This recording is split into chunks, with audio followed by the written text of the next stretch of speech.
इंद्रमहिता सिदाशसि देसिता आचार्य जिन शासनोन्मतिकरा पूज्या उपाध्यायका श्री सिद्धांत सुपाठका मुनिवरा रत्नत्रयाराधका पंचैते परमेष्टिनं प्रतिदिनं कुर्वन्तु नो मंगलम, कुर्वन्तु नो मंगलम।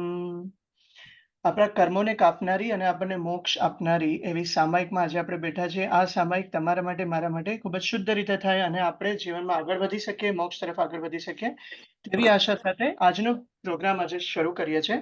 આજનો ટોપિક જે આપણે લીધો છે તેનું નામ આપ્યું છે આત્માની અનંત શક્તિ. બરાબર, તો આપણે આત્માના ગુણોની ને આપણા આત્મામાં કેટલા બધા અનંત શક્તિઓ છે એ આજે આપણે એટલે એના વિશેના હું મારા ભાવ થોડા પ્રસ્તુત કરીશ. લાસ્ટમાં આપણે થોડું ચેન્ટિંગ કરશું. પણ before we dwell into that topic, આપણું જે એક સાધુ વંદનાનું કન્ટિન્યુએશન ચાલે છે તો હું એના માટે 10 મિનિટ લઈશ. તો સાધુ વંદનામાં આપણે લાસ્ટ જે ટોપિક લીધો હતો, આઈ થિંક દીપાબેને લીધો હતો, એમાં ગજસુ કુમારની વાત થયેલી હતી. હવે અત્યારે તમે આમ જોયું હશે કે સાધુ વંદનામાં જે પેટર્ન ચાલે છે, બરાબર, એકદમ અનંત સિદ્ધથી ચાલુ થઈ છે અને એના પછી અલગ અલગ એક પેટર્ન છે.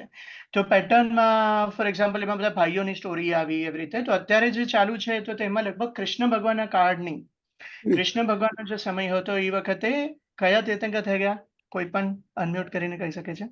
નેમિનાથ. નેમિનાથ, યસ, નેમિનાથ જે કૃષ્ણ ભગવાનના ભાઈ પણ હતા. એટલે સગા ભાઈ નહીં, પણ કાકાના દીકરા ભાઈ. અને એ ટાઈમની બધી વાર્તાઓ અત્યારે ચાલુ છે. તો એમાં આપણે ગાથા 66 67 સ્ક્રીન ઉપર દેખાડું છું. ધન જાલી મયાલી ઉભયાલી આદિ સાધ સાંબને પ્રદ્યુમ અનિરુદ્ધ સાધુ અગાધ બલિ સતનેમી દ્રઢનેમી કરણી કીધી નિર્બાધ દશ મુક્તિ પહોંચ્યા જીનવર વચન અગાધ. તો આ જે છે આમાં 10 આત્માની વાત ચાલુ છે. લાસ્ટ લાઈનમાં લખ્યું છે દશે મુક્તિ પહોંચ્યા જીનવર વચન અગાધ. આમાં જે વાર્તામાં બહુ લાંબી લાંબી વાર્તા અને એના બધા પ્રસંગો ને એવું બધું નથી, પણ આમાં 10 જીવની વાત છે. તો તે 10 જીવ કયા હતા? તો આ બધા કૃષ્ણ ભગવાનની આજુબાજુમાં એમના જીવનની સાથે જોડાયેલા જીવો છે.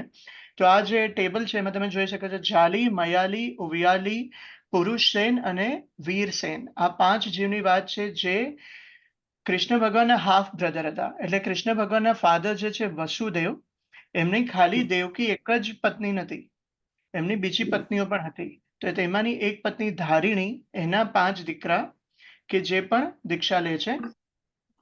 પછી જે છઠ્ઠો જીવ જેની વાત છે, ભવ્ય જીવની વાત છે, તે છે સાંબ અને 7મા પ્રદ્યુમ્ન. આ સાંબ અને પ્રદ્યુમ્ન શ્રી કૃષ્ણના પોતાના દીકરાઓ છે. એક શ્રી કૃષ્ણને રૂકમણીથી થયેલો દીકરો છે સાંબ અને એક જાંબવતીથી થયેલો દીકરો છે પ્રદ્યુમ્ન. અને પછી અનિરુદ્ધ છે જે પ્રદ્યુમ્ન, એટલે જે ઉપર આપણે વાત કરી 7મા જીવની, પ્રદ્યુમ્ન એમનો, એની વાઇફ વૈદર્ભી, એમનો દીકરો અનિરુદ્ધ, એટલે કે grandson of Shri Krishna. અને પછી લાસ્ટમાં છે સતનેમી અને દૃઢનેમી.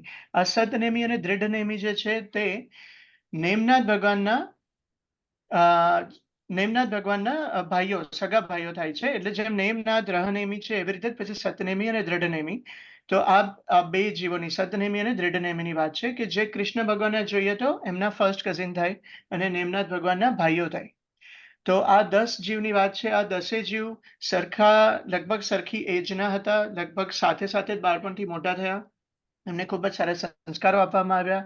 એમના લગ્ન પણ થાય છે અને બધા જ રોયલ ફેમિલીથી બિલોંગ કરે છે. એટલે દે હેડ ઓલ કાઇન્ડ ઓફ પ્રોસ્પેરિટી.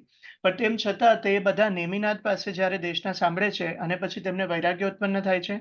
વૈરાગ્ય ઉત્પન્ન થયા પછી તે રજા માંગે છે દીક્ષાની રજા મળે છે, દીક્ષા લે છે અને એના પછી 16 વર્ષનો દીક્ષા પર્યાય પ્રાપ્ત કરે છે, પૂર્ણ કરે છે. અને એના પછી છેલ્લે પંડિત મરણને સંતારા સહિત શત્રુંજય પર્વત ઉપર, પાલિતાણાનો જે આપણે કહીએ શત્રુંજય પર્વત, જ્યાં તૃપ્તિબેન તમે જવાના છો, ત્યાં આગળ તેમણે જઈ અને સંથારો અંગીકાર કર્યો અને ત્યાં આગળથી તેમને મોક્ષને પ્રાપ્ત કરે છે. એટલે એના પછી એમનો કોઈ જન્મ નથી, તે સંથારા, ત્યાં જ તેમને કેવળ જ્ઞાન થાય છે અને કેવળ જ્ઞાન થઈ અને પછી મોક્ષને પ્રાપ્ત કરે છે. તો તે 10 જીવોને પણ તમારા અને મારા ખૂબ ખૂબ વંદન. એટલે આપણે થોડી સાધુ વંદનાને આગળ વધારતા જઈએ. 111 ગાથા છે તો થોડે થોડે આગળ વધતા જઈએ. બરાબર. તો હવે આપણે બીજો જે ટોપિક આજનો લીધો છે તેના ઉપર આવશું. તો આજનો જે ટોપિક છે, I stop sharing so we can interact more. આજનો આપણે જે ટોપિક લીધો છે તે છે આત્માની અનંત શક્તિ.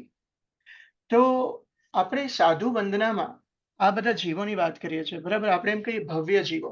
ભવ્ય જીવો કેમ કહેતા હશું આપણે એને? વોટ ઇઝ ભવ્ય જીવો?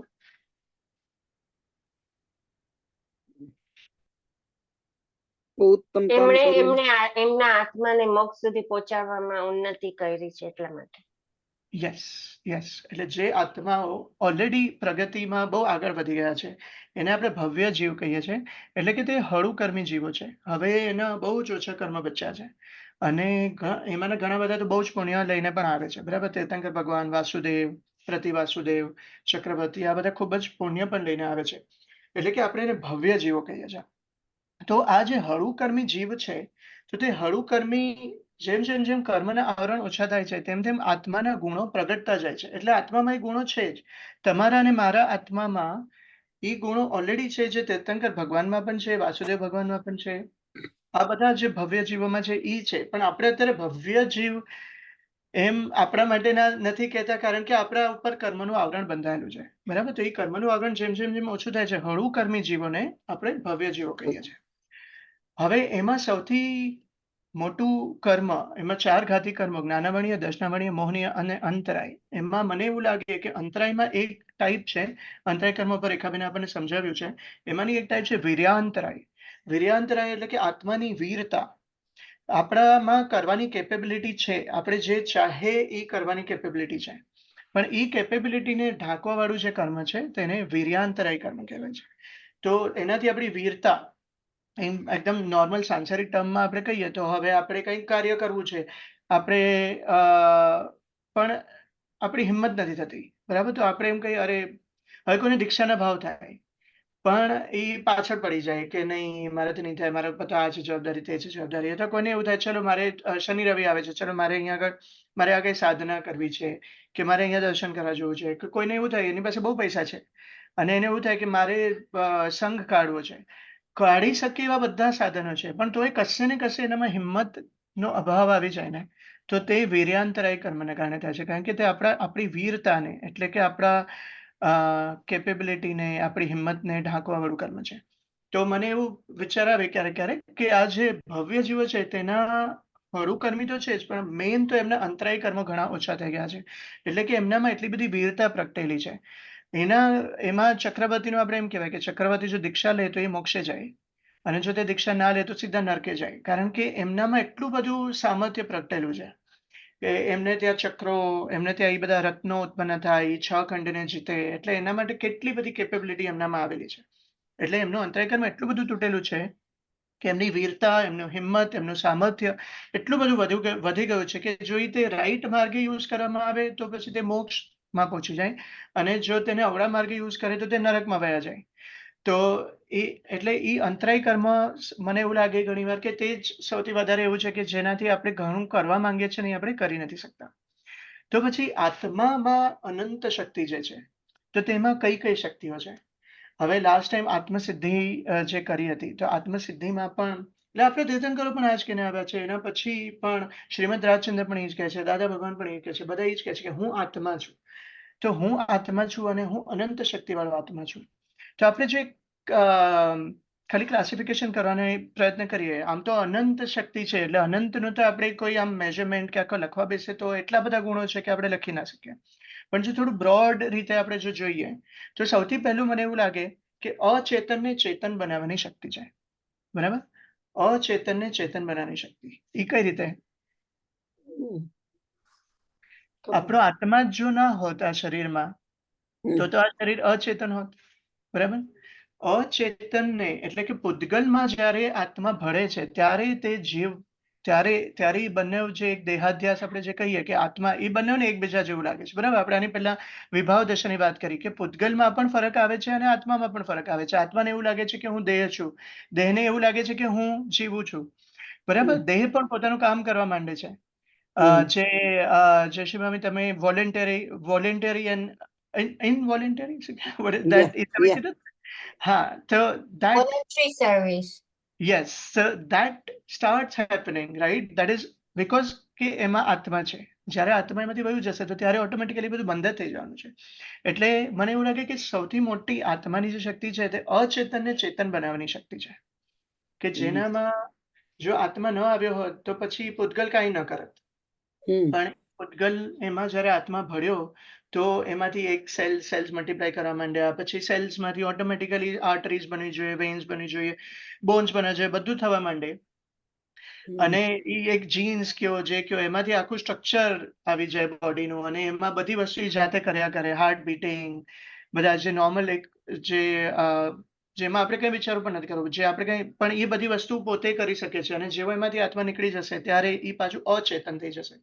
તો અચેતનને ચેતન કરો જ્યારે તમે આમ કોઈ વાર ખાલી એકલા, અત્યારે તો આમ બોલીએ છીએ, સાંભળીએ છીએ, પણ કોઈ વાર તમે શાંતિથી બેઠા હશો અને તમે વિચાર કરો કે આજે મારી કોઈ વસ્તુને આજે આપણે રોબોટ્સ બનાવવાની ટ્રાય કરીએ છીએ, કેટલી મહેનત કરીએ છીએ, પણ તોય અચેતન તો અંતે અચેતન જ રહેવાનું છે. ભલે એ સામે વસ્તુને રિએક્ટ કરે છે, બટ એટ સમ પોઈન્ટ એના બરાબર. અને જ્યારે આપણું બોડીમાં કેવું છે, જાતે હીલ થઈ જાય, કટ થયો હોય એ પણ જાતે હીલ થઈ જાય, ઘણી બધી માંદગીઓ આવે એ જાતે ફાઇટ કરે અને જાતે હીલ થઈ જાય. એટલે કેટલું જબરજસ્ત સર્જન થયેલું છે તે બધું આ ચેતનની શક્તિથી, આત્માની શક્તિથી ચાલે છે. એટલે આત્માની એક મોટી શક્તિ આપણે એમ કહી શકીએ કે અચેતનને ચેતન બનાવવા વાળી એનામાં શક્તિ છે. બીજું એવું લાગે કે અનાદિ અને અનંતની શક્તિ. બરાબર, આપણે સુપર હીરો મૂવીઝ ને એવું બધું જોઈએ તો એમાં સ્પેશિયલી આ રોબોટિક્સનું ને એવું જોઈએ કે ભાઈ એનામાં કંઈક એવું એલિમેન્ટ મૂકી દે કે જેનાથી એને કન્ટિન્યુ પાવર મળ્યા કરે. બરાબર, giving power is always a problem. આપણે ખાઈએ છીએ, આપણને એવું લાગે આપણે ખાઈએ છીએ એટલે આપણા બોડીને પાવર મળે છે. બરાબર, આપણે કોઈ વસ્તુમાં બેટરી નાખીએ છીએ ત્યારે એમાં પાવર મળે છે. તો power is always a problem, કે પાવર પૂરો થઈ જશે ત્યારે શું થશે. સો ધ સાયન્ટિસ્ટ ઓલવેઝ ફીલ કે આપણે એવું કંઈ કરીએ કે જે ઓટોમેટિકલી પાવર જનરેટ કર્યા કરે. બરાબર, તો હવે આપણા આત્માને કોણ પાવર આપે છે? આત્મા પોતે જ પાવર હાઉસ છે. આત્મામાં અનાદિકાળથી આત્મા છે અને અનંતકાળ સુધી રહેવાનો છે. બરાબર, શરીરને આપણે પોષણ આપીએ છીએ અને પોષણ આપ્યા છતાં પણ એટ સમ પોઈન્ટ એ બધા સેલ્સના એજિંગ થઈને અને પછી શરીર અંતે is going to die, right? પણ આત્મા is never going to die. એટલે એ એક ચેતન છે, એનામાં એ જે અનંત શક્તિવાળું એ જે છે તત્વ, તે તત્વ અનાદિકાળથી છે અને અનંતકાળ સુધી રહેવાનું છે. ઇવન સિદ્ધ ગતિમાં ગયા પછી પણ આત્મા ત્યાં રહે છે. આત્મા પોતે બધું જુએ છે અને અનુભવે છે, બધું જાણે છે. બરાબર, એ સિદ્ધ ગતિમાં બેસેલો આત્મા પણ અનંત જ્ઞાન અનંત દર્શન સાથેની પોતાની ઇન્ડિવિજ્યુઅલ આઈડેન્ટિટી છે. તો તે અનંતકાળ સુધી ત્યાં રહેશે. તો તેવી આપણે એમ કહીએ અનલિમિટેડ પાવર હાઉસ જેવી એવી અનાદિ અનંતની એનામાં શક્તિ છે. આપણે કોઈ આમ થાકી જઈએ, હવે તો અમારામાં આજે તાકાત રહી નથી, બરાબર, પણ આપણે સુઈને ઉઠીએ પાછી આપણામાં તાકાત આવી જાય, કારણ કે એ આપણી ચેતનની તાકાત છે. એટલે આપણે એવું ઘણી વાર એવું થાય, અરે હવે આ ટાઈમ પર થાય. આપણે ઘણા બધા ભય જિંદગીમાં એવા હોય કે જે સમય સાથેના ભય છે કે અચ્છા 45 વર્ષની એજ થઈ ગઈ, મારું ઘર નથી થયું, 50 વર્ષની એજ થઈ ગઈ, મારું આ નથી થયું, 60 વર્ષની એજ થઈ ગઈ, મારું તે નથી થયું. બરાબર, આપણે બધું ટાઈમ સાથે બહુ કરીએ છીએ કે બીજાનું આ થઈ ગયું, મારું આ નથી થયું. પણ આપણો આત્મા અનંતકાળથી હતો અને અનંતકાળ સુધી રહેવાનો છે. આપણે ઘણું બધું ભોગવીને આવ્યા છે અને ઘણું બધું ફ્યુચરમાં જ્યાં સુધી આ મોક્ષ નહીં થાય ત્યાં સુધી ભોગવવાના પણ છે. એટલે આપણે ઘણીવાર એ ભય જે થઈ જાય ને કે અરે મારું આ ટાઈમ લિમિટમાં આ નહીં થાય તો શું થશે, તો એ ભય આપણે કાઢી નાખવો જોઈએ, કારણ કે આપણે અનંતકાળથી આવેલા જ છીએ, અનંતકાળથી ઘણું બધું ભોગવી ચૂક્યા છે. પણ એટલે in short, going back to the point, કે આત્માની બીજી એક શક્તિ છે કે જે અનાદિકાળથી અસ્તિત્વમાં રહેવું અને અનંતકાળ સુધી અસ્તિત્વમાં રહેશે. તો તે વાળી શક્તિ તે આપણી આત્માની બીજી શક્તિ છે. ત્રીજું, કર્મને ઉપાર્જન કરવાની શક્તિ. કર્મને ઉપાર્જન કરવાની શક્તિ એટલે આપણે જે વાત કરી આની પહેલા રાગ અને દ્વેષ કે પછી બીજા બધા કશાના કારણે અથવા આપણે જે સારી ક્રિયા કરે છે તેના કારણે પણ અશુભ અને શુભ કર્મને આત્મા પોતાની તરફ એટ્રેક્ટ કરે છે. બરાબર, આપણે આની પહેલા લો ઓફ એટ્રેક્શન, આપણે will come to that also, law of attraction, આકર્ષણની શક્તિ. પણ કર્મને ઉપાર્જન કરવાની પણ શક્તિ છે. એટલે કે આત્મા પોતાના ભાવથી અથવા એટલે આપણે જે પ્રેક્ષાથી, આપણે જે અવેરનેસમાં આવીને આપણે જે કામ કરીએ છીએ તો તેનાથી પોતે કર્મને એટ્રેક્ટ કરે છે. એ જે કર્મને એટ્રેક્ટ કરે છે એને શુભ બંધન કે અશુભ બંધનના કારણે આપણે પાપ અને પુણ્ય અને પાપ, શુભ એટલે પુણ્ય અને અશુભ એટલે પાપ, બરાબર, એ કર્મને ઉપાર્જન કરવાની શક્તિ છે કે જે કોઈ બીજા તત્વમાં નથી. આકાશ તત્વ શું છે? આકાશ તત્વ છે તે સ્પેસ છે, બરાબર, આખા વિશ્વને જે જગ્યા આપે છે, તો તે સ્પેસ વાળું તત્વ છે. પછી કાળ એટલે કે ટાઈમ વાળું જે તત્વ છે, ધર્માસિકાય, અધર્માસિકાય, તે બધા પોતે ઇન્ડિપેન્ડન્ટલી કામ કરે છે. પણ આત્મા જે તત્વ છે તે તત્વ કર્મોને, કાર્મણ વર્ગણાને, કે જે આત્મા નથી, બરાબર, કાર્મણ વર્ગણા પૂતગલ છે, એને એટ્રેક્ટ કરવું અને પોતાની સાથે બાંધી રાખવું. અને આ શરીરથી બીજા શરીરમાં જ્યારે આત્મા જશે ત્યારે પણ એ કર્મોને લઈને જશે. એટલે એ કર્મોને પોતાની સાથે બાંધવાની શક્તિ અથવા કર્મોને ઉપાર્જન કરવાની પણ એક શક્તિ છે, બરાબર, જે આત્મામાં ઇનબિલ્ટ છે. એના પછીની શક્તિ આવે છે ઉદીર્ણા અથવા કર્મને નિર્જરા કરવાની શક્તિ, ક્ષય કરવાની શક્તિ, બરાબર. આ કર્મ પોતે પોતાની રીતે કર્મનો આપણે શું એનો રાઈટ શબ્દ છે કે આ કર્મ હવે આપણું આવ્યું, ભોગવવું પડે છે આપણને, બરાબર. એટલે કર્મ તો પોતાના ટાઈમે તો ઉગશે જ અને પોતાના ટાઈમે એનું રિઝલ્ટ આપશે જ. પણ એ સિવાય એ રિઝલ્ટ આપી પહેલા આપણે આજે 12 પ્રકારના તપ જે શીખ્યા છે, બરાબર, વૈયાવચનું તપ, વિનયનું તપ, ઉપવાસને એ બધું કરવું, ઉદીર્ણાનું તપ, બરાબર. આ બધા તપોના કારણે આપણે, અને ઇવન પશ્ચાતાપનો તપ, રાઈટ, આપણે મિચ્છામી દુક્કડમ કરીએ, કોઈ વસ્તુનો ખેદ કરીએ, પસ્તાવો કરીએ, તો તે બધાથી આપણે કર્મને છૂટા પાડી શકીએ છીએ. એટલે કર્મને જેમ ઉપાર્જન કરવાની શક્તિ છે તેવી રીતે કર્મને તોડવાની, કર્મને પોતાનાથી જુદું કરવાની, છૂટું કરવાની પણ શક્તિ છે. તે પણ એક અદ્ભુત શક્તિ છે, રાઈટ. સમજો ખાલી આપણામાં ઉપાર્જન કરવાની જ શક્તિ હોત, પછી એકવાર ઉપાર્જન કર્યું પછી આપણે ભોગવવાનું જ હોત, આપણે ભોગવવા સિવાય તો કઈ છૂટકો જ ન હોત, તો પછી આપણે એની તો ઇટ વુડ બી ડિફિકલ્ટ કે ભાઈ આપણે ક્યારે ભોગવીને પછી આપણે ક્યારે આપણો પાર આવતો.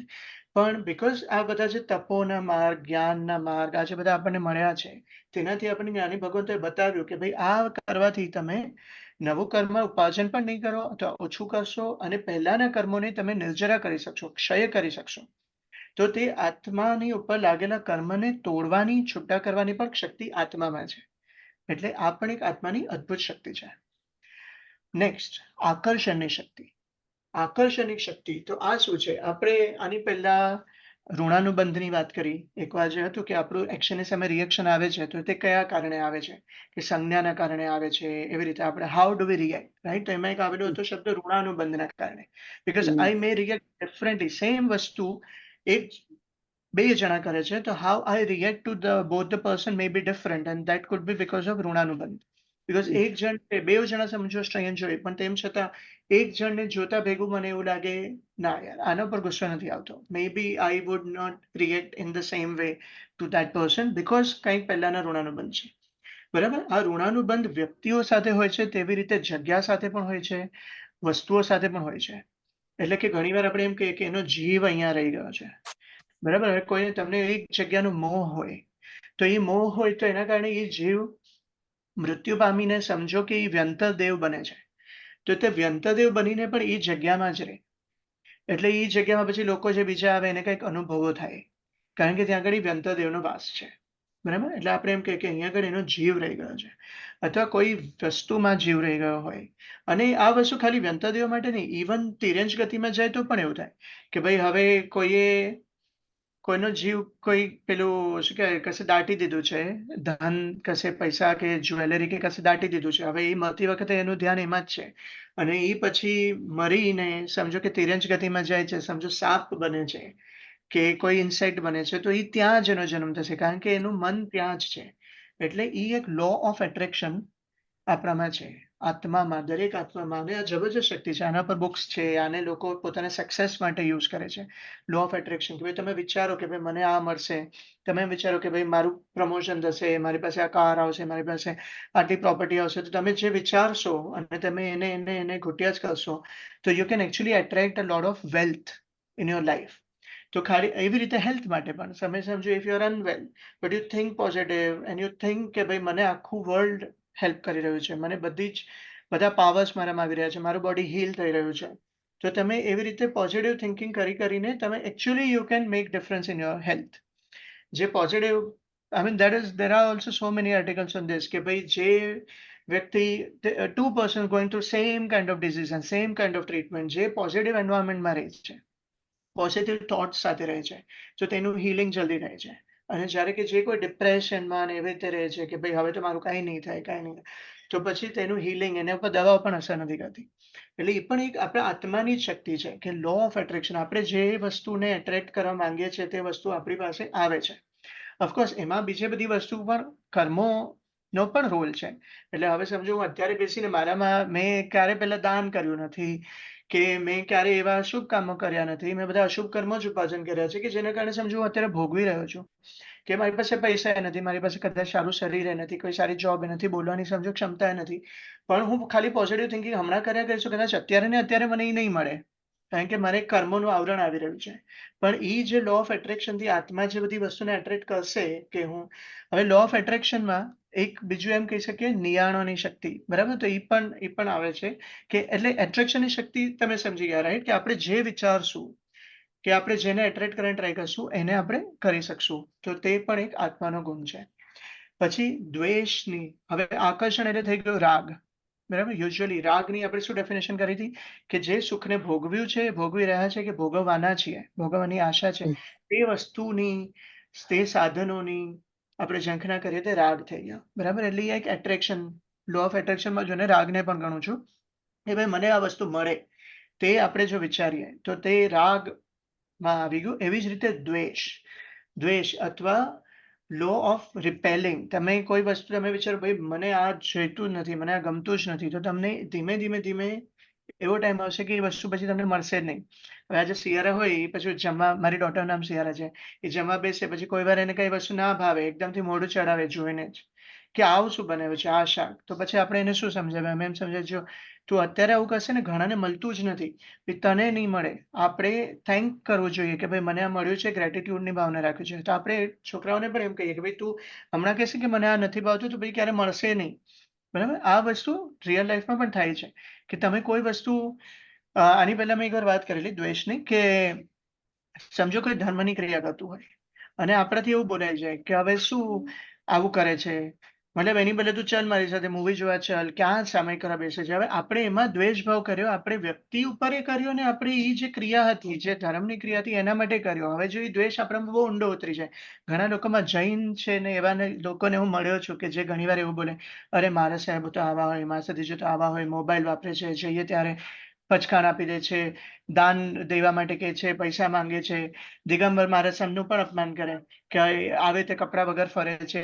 ત્યારે મને એવું થાય કે ભાઈ તમે જૈન ધર્મ તમને મળ્યો છે, તમે ફોલો ના કરતા હો, બધું ના કરતા તો ઠીક છે, પણ તમે એટલીસ્ટ આવું દ્વેષ તો ના રાખો, કારણ કે જો તમે દ્વેષ રાખશો તો તમને નેક્સ્ટ કેટલા ભવો સુધી નહીં મળે, બરાબર? આપણે મરીચીની જે વાત છે, ક્રિટિસિઝમ થયું ને તો હા, ક્રિટિસાઇઝ કરો છો તમે અને અંદરથી દ્વેષથી તમે ડીપલી કરો છો કે ભાઈ તમને વેલ્યુ જ નથી થઈ રહી વસ્તુની, તો તમે એને જેમ એટ્રેક્શનનું ઊંધું, યુ આર નાઉ રિપેલિંગ, કે ભાઈ આ વસ્તુ મને જોઈતી જ નથી, મને ગમતી જ નથી. So you will in future you will not get that, બરાબર? એવી જ રીતે વ્યક્તિઓ સાથે પણ થઈ શકે દ્વેષ, કે ભાઈ મને આ જોઈતો જ નથી, મને આની પાસે ગમતું જ નથી. તો ગ્રેજ્યુઅલી પછી એવું થાય કે અમુક આફ્ટર ઋણાનું બંધ જેમ પૂરા થઈ જાય પછી એની સાથે તમારે મળવાનું જ નહીં થાય, કોન્ટેક્ટ જ વયો જશે, because you never like that person. તો એક દ્વેષની પણ જેમ એટ્રેક્ટ કરવાની શક્તિ છે આત્મામાં, એવી રીતે વસ્તુને રિપેલ કરવાની પણ શક્તિ છે.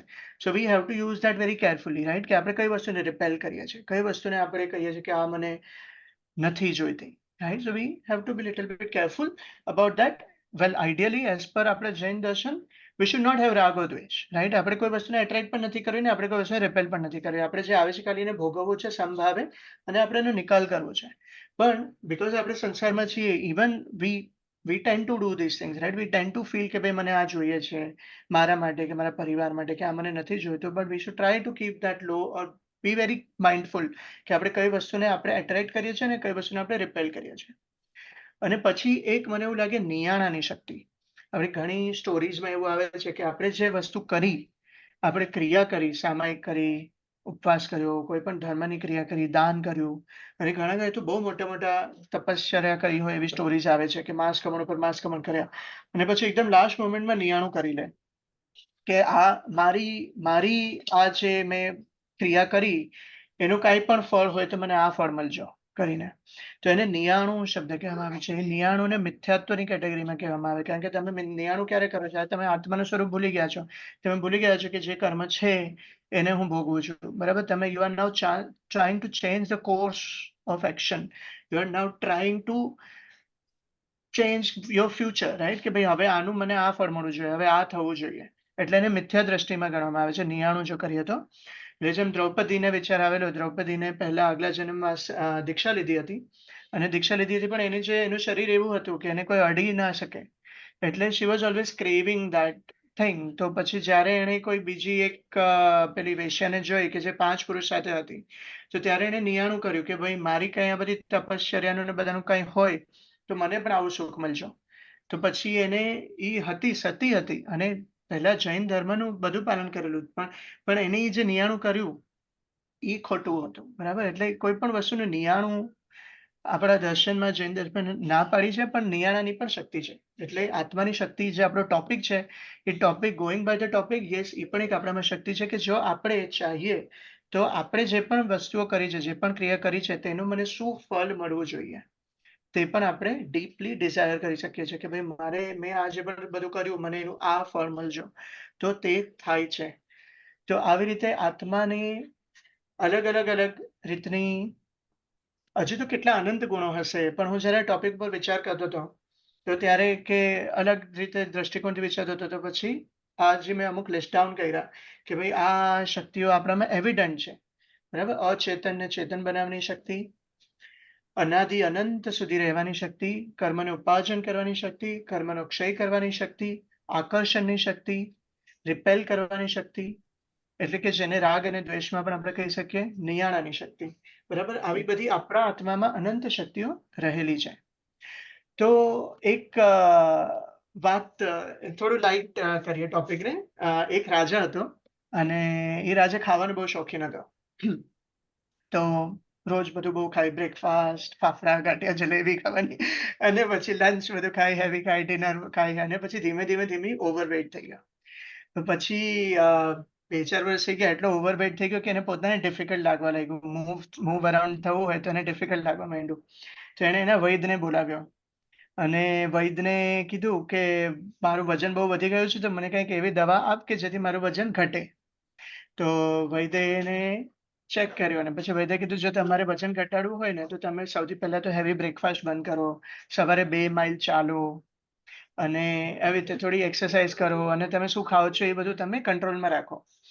તો રાજા કે એ તો પોસિબલ નથી, આવું બધું હું નહીં કરી શકું, તો મને બીજો કઈ રસ્તો હોય તો આપ. પેલા વૈદ્ય થોડો વિચાર કર્યો કે હવે આ રાજાને શું કહીએ, આપણે બીજો શું રસ્તો કાઢશું. તો વૈદ્ય એને પાછી નાડી ચેક કરી અને પછી વૈદ્ય કીધું કે તમને છે ને, તમે કઈ રસ્તો કરો કે ના કરો એને કઈ ફરક નથી પડતો, કારણ કે તમારું આયુષ્ય હવે ખાલી 1 મહિનાનું જ છે. 1 મહિના પછી તમે ગુજરી જવાના છો. એટલે હવે તમે વજન ઘટાડો કે ના ઘટાડો એમાં કઈ ફરક નથી પડતો. તો હવે પેલો રાજા ડરી ગયો.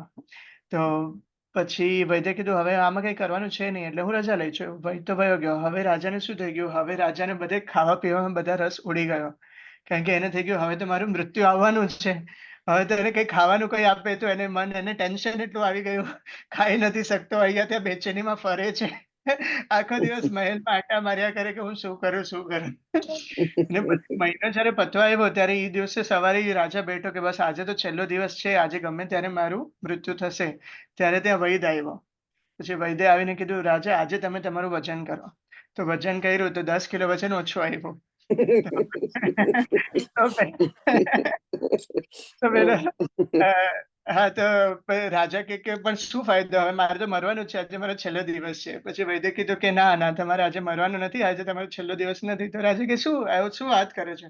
તો એ કે ના તમે કઈ મારી પરેજી પાડવા માટે માનતા નતા, એટલે મારે આવો રસ્તો કાઢવો પડ્યો.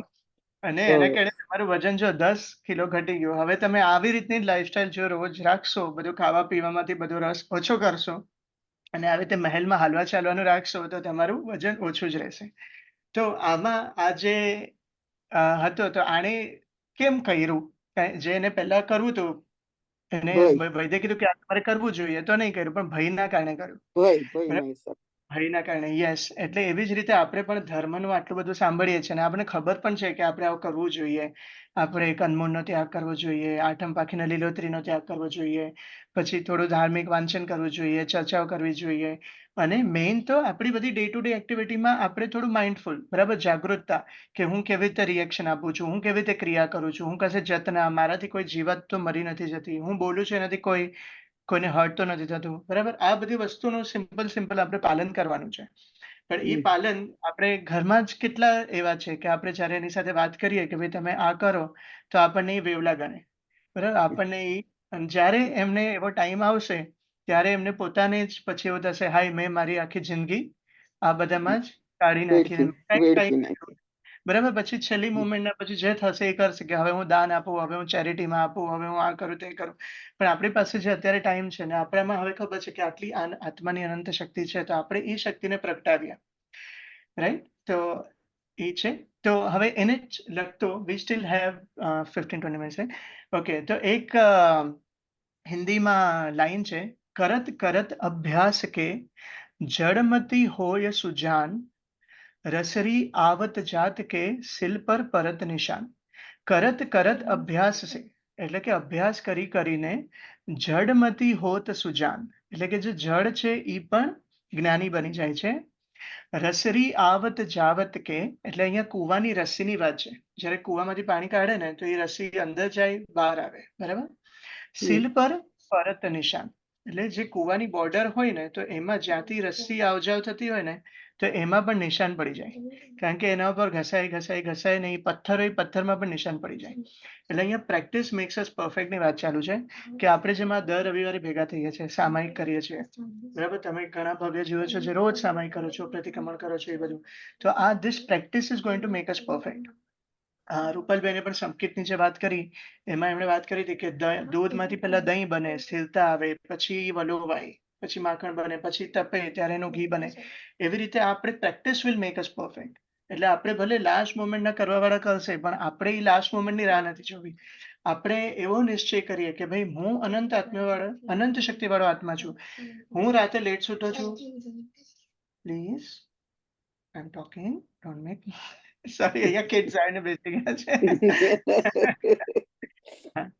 તો આપણે એવો વિચાર કરીએ, કોઈ વાર આપણને આળસ થતી હોય કે ભાઈ મારે આ ક્રિયા આજે નથી કરી, આજે મારા નથી ગણી, કારણ કે હું રાતે મોડો સૂતો છું. તો એની બદલે આપણે પોતાને યાદ કરીએ, ના, હું મારા આત્મામાં અનંત શક્તિ છે, આત્માથી શરીર ચાલે છે, શરીરથી આત્મા ચાલતો નથી. એટલે હું જો ચાહીશ તો હું આ કરી શકીશ, હું જો ચાહીશ તો હું મારા ગણી શકીશ, હું જો ચાહીશ તો હું સામાયિક કરી શકીશ, બરાબર. એવી રીતે હું મારામાં શક્તિ છે અને હું ચાહીશ તો હું કરી શકીશ. તેવું વિચારી અને નિર્ણય કરશો ને તો આગળ વધશું. અને એ કરતા રહીશું, જેમ જેમ બધું વસ્તુનું આપણે પ્રેક્ટિસ કરતા રહીશું, એમ આપણામાં પણ એ યુઝ ટુ થઈ જશું. તો એનાથી જરાક એક ટોપિક ઉપર બિફોર વી ડુ 5 મિનિટનું ચેન્ટિંગ અબાઉટ હું આત્મા છું. આત્મસિદ્ધિ જે લાસ્ટ ટાઈમ રેખાબેન તમે કરાવડાવેલી, બધા બોલેલા હતા, તો તે આત્મસિદ્ધિમાં શ્રીમદ રાજચંદ્રની વાત થઈ હતી. એટલે તમે આમ એમાં નહોતી કરી. ના, એના ખાલી એક બે પ્રસંગ કહી દઉં છું કે જેમ આપણા તીર્થંકર ભગવાનનો છે, આપણા લાસ્ટ તીર્થંકર ભગવાન મહાવીર સ્વામી ભગવાન 2500 વર્ષ પહેલા થઈ ગયા, બરાબર. હવે આપણને ખબર છે કે તેમને કેવળ જ્ઞાન હતું. એના પછી તેમના જે પાટાનુપાટ આવ્યા તેમાં પણ ઘણાને કેવળ જ્ઞાન થયું. એવી પણ કેવળ જ્ઞાન પછી પાંચમારામાં બંધ છે. પણ તો એ શ્રીમદ રાજચંદ્રનું કેમ આટલું મહત્વ છે? અને શ્રીમદ રાજચંદ્રના આ જે બધા છે, શ્રીમદ રાજચંદ્ર બહુ યંગ એજમાં હી પાસ્ડ અવે, રાઈટ, કાળ ધર્મ પામી ગયા હતા. પણ પહેલા એમણે કેટલા બધા જ્ઞાનથી ભરેલા સ્તવનો, બુક્સ બધું લખ્યું છે, વધારે તો સ્તવનો છે એમના. તો તેમાંનું જ એક છે આત્મસિદ્ધિ શાસ્ત્ર, જેમાં આત્મસિદ્ધિ શાસ્ત્ર બહુ જ તાત્વિક છે, કે જેમાં બધું બહુ જ ડિટેલમાં એકદમ અનુભવ કરીને ને એકદમ ઓબ્ઝર્વ કરીને બધું લખેલું છે કે હું આત્મા અને દેહ, આત્માને કેવું લાગે છે કે હું દેહ છું, દેહાધ્યાસ ને એ બધી વાત છે, બરાબર.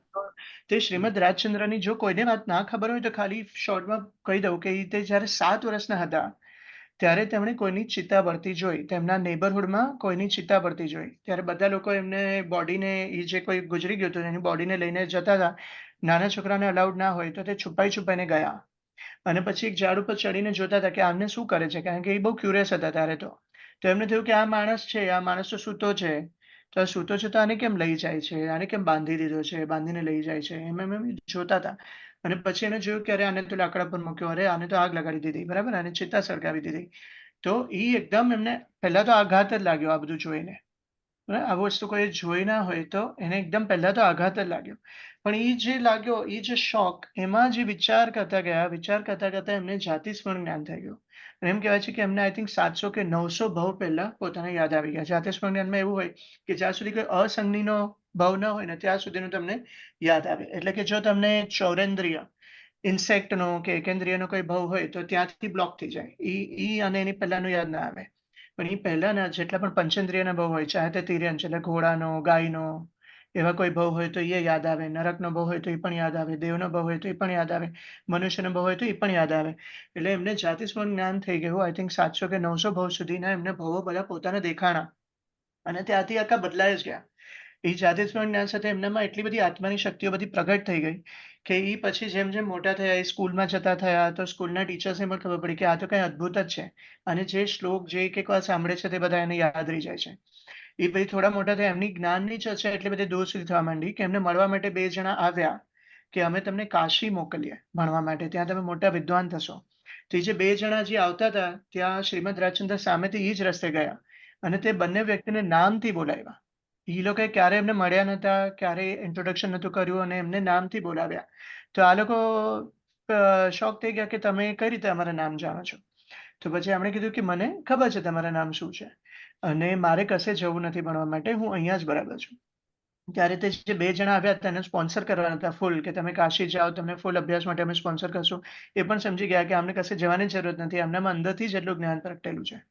અને પછી તેમણે શતાવધાનનો જ્યારે કર્યો ત્યારે બ્રિટિશ લોકો હતા. એટલે this story is not that old, around 150 કે 180 યર્સ પહેલાની જ વાત છે. ત્યારે એમણે શો કર્યા. એમણે થોડા શોમાં કેવું હતું કે 100 ચીજ એ એક સાથે કરે. એટલે 100 ચીજોમાં કેવું કે એક જણ સાથે સમજો ચેસ રમે, એક જણને કહે કે તું બેલ વગાડ, હું બેલ કાઉન્ટ કરીશ. એક જણને કહે કે તમે મને મેથ્સના ક્વેશ્ચન પૂછો, હું એના જવાબ આપીશ. એક જણને કહે છે તમે ફિલોસોફીના કે સાયન્સના ક્વેશ્ચન પૂછો, હું એના જવાબ આપીશ. સાથે બાજુમાં બુક હોય તો એમાં ડ્રોઈંગ કરતા હોય. એવી રીતે 100 ડિફરન્ટ એક્ટિવિટીઝ એક સાથે એમણે કરીને બતાવી કે એ બધી વસ્તુ, આ ડ્રોઈંગ એ કરતા ચાહે ચેસ પણ હોય, મેથ્સનો પણ આન્સર આપતો હોય, એના સાથે સાથે જે કાઉન્ટિંગ ચાલે છે, ડંકો વાગે છે તો એ ક્યાં સુધી પહોંચ્યું કાઉન્ટિંગ, એ પણ એમને ધ્યાનમાં હોય.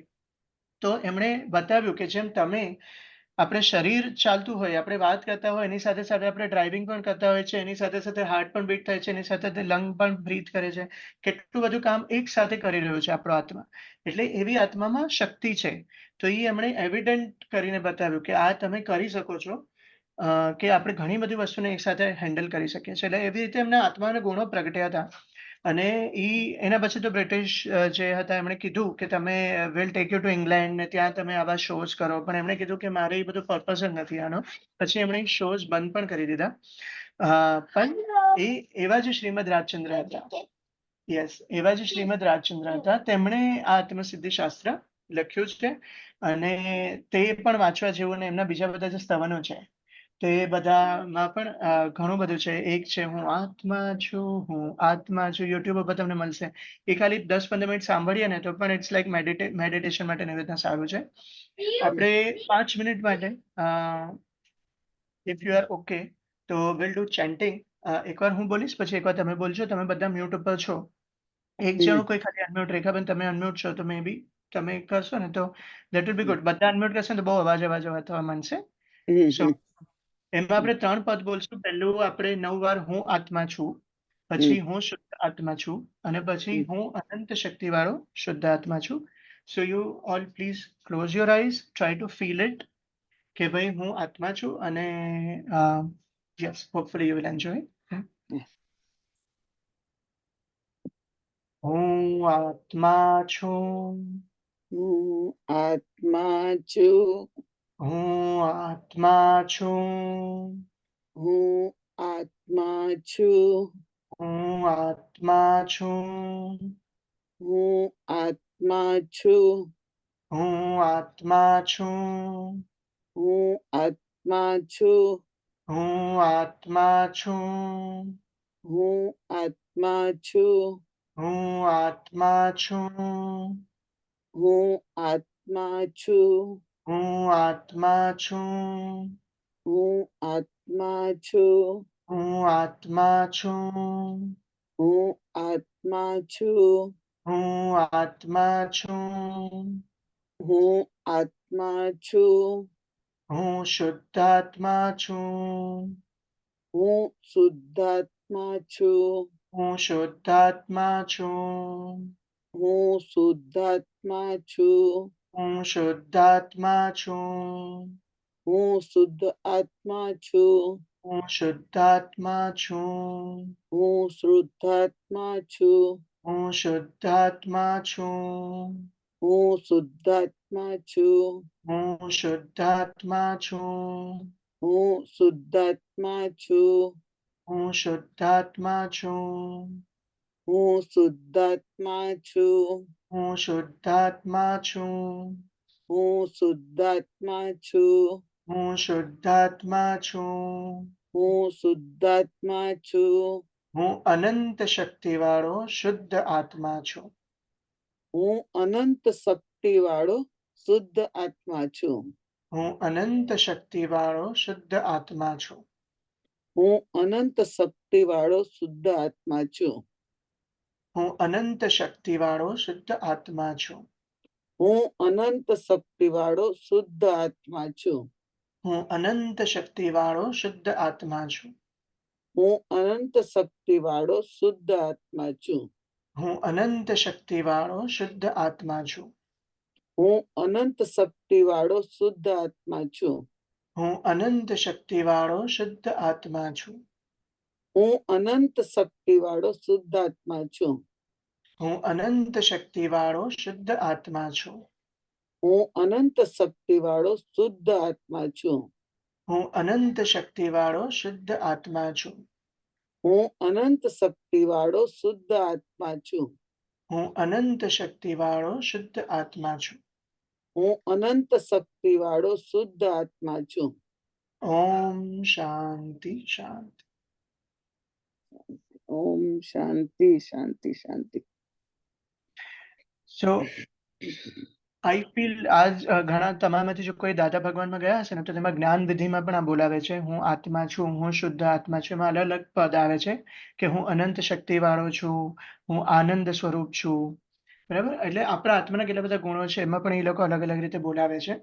પણ ઇન તમે ક્યારે પણ if you feel low, if you feel depressed or if you just feel tired, તો પણ I would suggest કે તમે ખાલી બસ relax, close your eyes and you try to remind yourself, હું આત્મા છું, હું અનંત શક્તિવાળો છું. બરાબર, આપણે ઘણીવાર એવું થાય કે બીજાની ઇમ્પેક્ટ આપણા ઉપર એટલી બધી થઈ જાય, પ્રસંગોની ઇમ્પેક્ટ આપણા ઉપર એટલી બધી થઈ જાય કે પછી આપણે we start feeling low, right? અને if you start your day with this, I think it will give you the kind of energy કે લોકોને પણ એવું થશે કે આને એવું શું છે કે આટલો ખુશ દેખાય છે, બરાબર, આનામાં આટલી બધી એનર્જી દેખાય છે, એવું શું છે? મને ઘણીવાર અમુક લોકો એવું કહે કે તું હંમેશા હસતો હોય, તું રાતે ઊંઘે ત્યારે પણ હસતો જ હશે કે પણ મને પછી મેં લોકોને એ જ કહ્યું, if you think of big scheme of life, right, કે વર્લ્ડમાં કેટલું બધું થાય છે, વોર થઈ રહી છે, લોકોને વચ્ચે એવા બધા વિડીયોઝ આવતા હતા કે બિચારા લોકોના ઘર ને આખી જિંદગી જેટલું બધું ભેગું કર્યું એ બધું ભોગવ્યું છે. એની સામે આપણને શું દુઃખ છે? આપણા જે દુઃખ છે એ એટલા નાના લાગે આપણને, બરાબર? એટલે એવી રીતે સમજાવવાની ટ્રાય કરો. હવે એકદમ બધાને આત્માનો ને જૈન ધર્મ તો એકદમ ઓફિસમાં ના સમજાવી શકું, પણ પછી એ લોકોને એ રીતે કહું કે સી, ઇફ યુ થિંક કે ભાઈ મારું પ્રમોશન નથી થઈ રહ્યું કે મારી સેલરી ઓછી, યુ થિંક કે કેટલા મોટા મોટા પ્રોબ્લેમ છે લાઈફમાં, તો યુ વિલ ઓટોમેટિકલી ફીલ કે ભાઈ મારું જે છે સારું જ છે કરીને. સો યસ, હવે આની સાથે આજનો ટોપિક પૂર્ણ કરું છું. એમાં જૈન આજ્ઞા વિરુદ્ધ જો કાંઈ પણ બોલાયું હોય તો અરિહંતન સિદ્ધકેવડ બ્રહ્મ સાક્ષાત્કાર સમિચ્છામિકમ જમાનંદમ મચ્છામિનું હેરખરમ પયણમ વિનયનમ જોગિનમ કોશનમ સુટ્ટરમ દુટ્ટપરિચમ અકાલિક સુજ્જવ કાલિન કોસુજ્જવ અસજ્જ સજ્જમ સજ્જન સજ્જમ ભણતા ગણતા ચિંતવતા 14 પ્રકારમાં આવેલો કોઈ પણ અતિચા લાગ્યો હોય તો અરિહંતન સિદ્ધકેવડ બ્રહ્મ સાક્ષી તસ્મિચ્છામિકમ. કાંઈ પણ પ્રશ્ન હોય કે કાંઈ પણ બોલવું હોય, પ્લીઝ ફીલ. કોઈને કાંઈ પ્રશ્ન હોય કે કાંઈ સજેશન? અધરવાઇઝ આપણે સામયિક લગભગ મારા ખ્યાલથી આવી ગઈ છે, 48 મિનિટ તો થઈ ગઈ છે, પણ જો કાંઈને હજી માંગલિક બોલશું ને એટલે 81માં થઈ જશે. હા, ઓકે. કોઈને પ્રશ્ન છે ને તો પછી ભારતીબેન માંગલિક બોલાવે. મને એક પ્રશ્ન છે. હા, ઓકે, હા કરો તૃપ્તિ, પછી કહો. એટલે જો કદાચ આપણે કહીએ ને કે નિયાણું નહીં બાંધવાનું, હમ તો એટલે એમ કે ઘણા એવી રીતના વિચાર કરે આપણે પાસ્ટમાં પણ ઘણી સ્ટોરીઝમાં આપણે જોયું છે કે ઘણાને એટલું બધું આત્માનું થઈ જાય કે એ લોકો દીક્ષા લઈ લે કે દીક્ષા લઈ ના શકે પણ એ લોકો એવું વિચાર કરે કે નેક્સ્ટ જન્મમાં આપણે આ કરી શકીએ કે હા, એ ભાવના ભાવી ચાલે. હા, એ ભાવના ભાવ્ય છે, પણ નિયાણું એટલે એમ કે મારા બધું તપનું, મારા વસ્તુનું મને આ ફળ હોજો, એમ નહીં. હા, પણ ભાવના is fine. That is more like law of attraction જેવું કે ભાઈ મને આ મળે. આપણે બી ભાવના ભાવીએ, સારી ભાવના ભાવીએ એ ઠીક છે, પણ આપણે એમ નથી કહેતા કે મારો બધું જે મેં કર્યું છે એનું બધું ફળ મને આ જ મળી જાય, એમ નહીં. યસ, તો ભાવના તો ભાવવી જોઈએ. એનું એક ગીત પણ છે કે મારો જૈન કુળમાં જન્મ થાય, પછી મને દીક્ષા થાય, મને સાધુનો વ્યાખ્યાન સંભળાય, એવી રીતના બધી ભાવનાઓ છે એમાં. હા, that is fine. That is not નિયાણું. એ નિયાણું. 12 ભાવના છે. 12 ભાવનામાં ઈ આવે છે કે શું ભાવના ભાવવી જોઈએ. હા, તમે જે પેલું કીધું ને સાધ્વીનું આપણે ખરાબ ના બોલવું જોઈએ. સાવ સાચી વાત છે, જરાય ખોટી નથી. પણ હવે તમને હું એક એક્ઝામ્પલ આપું. હું ઇન્ડિયા જતી ને કેટલા વર્ષોથી